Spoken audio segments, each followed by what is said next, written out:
Today's session is going to be about monthly payment and what monthly payment that you can actually afford when it comes down to it. All right, perfect. So my goal here is to slow down stress, anything you have going on to help you think through these decisions pretty clearly. Again, my name's Sabrina here, and yeah, go ahead and get started. All right, this is the truth here. So, approval over comfort. Lenders approve based on numbers, and how you live life is based on reality. Obviously, we all have different things going on when it comes down to it. We are all on different timelines. Everybody's financial picture looks different, and I'll get a little bit more into that here. So, you always want to look at comfort.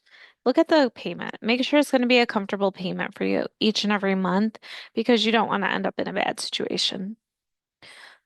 All right. What lenders look at? Lenders look at, they're looking at your income, your debt, and your credit profile. They're calculating risk. And these factors play a huge part, right? What they don't see. What they don't see is the everyday items or the weekly, monthly items that we have to come up and pay for. Ultimately, we want to live life, we want to eat. So that ties into groceries, gas, childcare, lifestyle, and not only that, I see so many things, and I used to work at two major financial institutions. So I used to help people on a day-to-day basis with their checking accounts, savings accounts. I know exactly what comes in and out of these accounts, cars, upkeep, wants. There's always things coming up, even emergencies, even non-emergencies events like weddings, graduation parties, baby showers, funerals, work stuff, and outings. So all these things add up, and we have to plan for these kinds of expenses. And not only that, holidays, Valentine's Day, St. Patrick's Day, some people splurge on, Easter, birthdays, Christmas, 4th of July, birthdays, sports. August when the kids are going to school.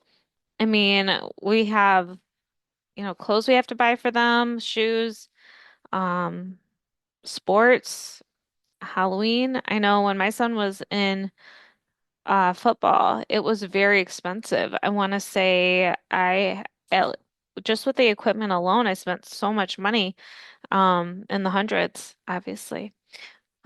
Christmas, I mentioned that, and birthdays. I mean, we all have special people in our lives, and we want to do the most for them sometimes, or at least get them something, of course. So we have birthdays that come up. Um, no, not only that, Mother's Day, Father's Day. There's just so many expenses. So you want to plan for all these expenses, budget, and just make sure that you're able to live a really good, comfortable life. And yeah, I mean, it's a lot, but that's how it is. All right. So the gap, what they see, what they don't see is your real life. Groceries, gas, kids, travel, unexpected expenses, like I just mentioned. Right? We don't want to end up in a situation where the gap happens, house poor overstressed. All right. So this is how people end up getting house poor is that they have the home, but they don't have the flexibility. So as I mentioned, we are all on a different timeline. You want to make sure that payment is super comfortable because there are people out there that are house poor and only have their house, and it's a very sad situation. But ultimately, we have to sleep somewhere at night. That's what it comes down to. So, yeah, I'm able to help with, and I have helped clients out with so many flexible options because life is not linear And loans aren't always just like one size fits all. There's always things that are gonna play a part in qualifications, anything really. It's important that you know your situation, evaluate it, make a nice, calm, and slow-paced decision before you end up signing things. You never want to make quick decisions. Normally, when I made quick decisions, they weren't the best decisions. So I like to think everything through. Real life. Okay. So two people can make the same income and afford different payments. It all depends on the lifestyle, the priorities, and the goals. And I go over that in my opportunity videos all the time, as I have seen clients from all walks, all ages, uh, on different timelines that have had different things come up or different circumstances, good and bad. So being able to walk through these opportunities is something that you really want to evaluate and have a lender or a broker that's going to analyze your situation and not just tell you this is what you have. Okay, goodbye. All right. No, get opinions. I am all for it. So getting an informed decision is going to be your best bet. I'm just here to give you my expertise just based on my experiences that I've had and I've seen and to caution you and make these decisions very safe for you. As I understand sales, and this is a very high pressured environment, and I have seen it all. So I always want to make sure that you're making the best decision for you and your family. So, some framework opportunities that you can look at and follow is asking yourself, am I comfortable? Do I have room? Can I still live? You know, things will change. Property taxes, homeowners insurance, they tend to go up, from my opinion. I've not really seen them going down. I have had clients that have shopped homeowners insurance and they were paying too much to where they did shop around and were able to get into a lower homeowners premium, which is very, very nice. So I recommend doing that. Taxes, however, sometimes they are you have to pay your property taxes. You're paying for your roads, schools, things like that. And yeah, those don't tend to go down from what I've seen. So if they go down for you or your area, that's, rare. That's a good thing. If you are a veteran, there are certain things that veterans can do or senior citizens can do. I have heard, but obviously this is all depending on the place, the county you're at, the state you're in. It just depends. I have seen different things here and there though. And props to you if you can get away with doing that for sure. Take advantage of anything. All right.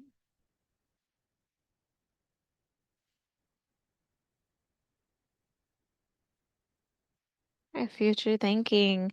So think ahead. Think about your future. And I did mention this already, but you want to think about your future. You want to think about those life changes that you may have, life shifts, kids planning, if you're having children, even if you're not, if you're downsizing, empty nesters, you can think about that marriage, divorce, blending families. There's so many things, and we are all on different timelines. And it's my goal to make sure that you're making the best decision because you want to be comfortable. You want to make sure that if there's any anticipated changes that you're ready for them and having a backup plan too does help. Sometimes the best move is not to make any move just yet. Sometimes there's things you're still waiting on, job wise, career wise, things like that. I myself think about that often, like what's going to change in a year or two with my expenses. I had that when I had my child in daycare. I was paying about 700, almost $800 for monthly for daycare. And that did affect a decision that I made when it came to refinancing. So you want to think about positive changes, negative changes, especially if you are on the loan with a co-borrower or if something may change family-wise. We have family that we're close with, and this can be important too. Maybe you have an elder that is going to need to live with you for a little bit. Those kind of situations come up all the time, or even those that may be moving out of their homes. So there's just different things going on. Flexibility, there's a lot of flexible options out there. And it's important that you know what you're getting yourself into when it comes down to it. All right. Okay. And in closing, your life with the loan. So prioritize your life, please, because it's important. You have peace of mind at the end of the day, and you're not stressed every single month. You have to make this mortgage payment. You want to think about this. Think about it thoroughly. Am I going to be really comfortable making this payment? Is this worth it for me? Do I anticipate any changes in the near future, far future? And if so, having a plan in place is always a great idea. I've had clients to where we've been very flexible in putting a lot down so they know they have equity right away. And I go over a whole bunch of equity options there in more of my YouTube videos, different angles that you can look at it from. If you are a homeowner and if you're thinking about moving out of the current home, moving into a new home, and yeah, if you anticipate changes, you want to know what your options are. So it's important that you understand equity when it comes down to it at the end of the day, just having that thought in the back of your mind, like, okay, if this plan A doesn't work out, plan B, this is what I'm going to do. So I've had many conversations, and I don't always know when I talk to clients or anybody in general, I don't always know the full picture either. And that's okay because not everybody is supposed to know your business. So that's okay. But having as much information as possible is going to just help you out in the long run.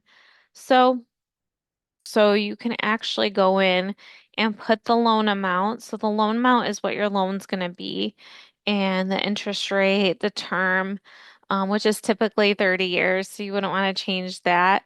You'll want to see here property taxes, homeowners insurance yearly, because you'll have winter, summer taxes, and you'll have to pay those every year. Typically, they are escrowed or in an impound account. Different states call it different things. So if they are in those types of accounts, um, just knowing how much your monthly payment's going to be, how it's going to, because these do go in the monthly payment. So simply just to explain how you would do that quick math, you would take 4,200 divided by 12. So it's really just a matter of simple math there. 4,200 divided by 12, and then that's what you get 350. 350 is going to be exactly what that the monthly, it's going to be in the monthly payment. So you have your principal, your interest, and then you have your monthly payment, um, principal, interest, taxes, and insurance. Those four items go into your monthly payment, okay? And so that's taxes. Let's look at homeowners insurance. So I just estimated here 1,800. So 1,800 divided by 12 is 150. So if you look here, initial mortgage payment, taxes, And then I also have insurance, just finalizing this calculator. However, there are other charges too. So what lenders will look at is that initial payment that I just went over, your PIT, it's called a PITI payment, PITI, principal, principal, interest, taxes, and insurance. Okay. So those four items, and lenders do require that you pay taxes and you have homeowners insurance on your property. So those are like the must. And those go in your monthly payment and they count towards your approval too. So just make sure you evaluate things and looking at anything you can look at is going to help. Debt to income ratio is typically you want to keep that between 36 to 50%. I have another video that explains a little bit more about that too, if you're wondering about how that works and what lenders typically will look at for approvals. So I explained that there. However, this is more focused on the payment and holistically looking at your bigger picture, making sure you're super comfortable and even just looking at the monthly payment because if you don't know what it's going to be or you don't know what you're getting yourself into, that's not a good thing. So I included here gas, electric, water, and garbage because those things you're going to pay for every month too. So you're going to want to budget yourself for those items. However, they don't show up on credit reports or anything like that, but it's still something that you're responsible for. So just looking at your overall budget, just kind of knowing what's coming in and out each month, what changes you're going to have, and you can figure out exactly what's going to be super comfortable for you. You can change the loan amount, you can change interest rate. I always recommend going to a reputable website, looking at the average interest rate because you never know what you're going to be approved for or what those risk factors are that you may have, because if you do have those, then the interest rate tends to be a little bit higher. So I always want to make sure clients are well knowledgeable and know exactly what they qualify for, and what maybe they don't qualify for, maybe they're not comfortable with. And these conversations typically should take a long time when you're initially on the phone with your lender or broker because they should be going through this all with you. And it's important before you end up signing anything. So I am here for you.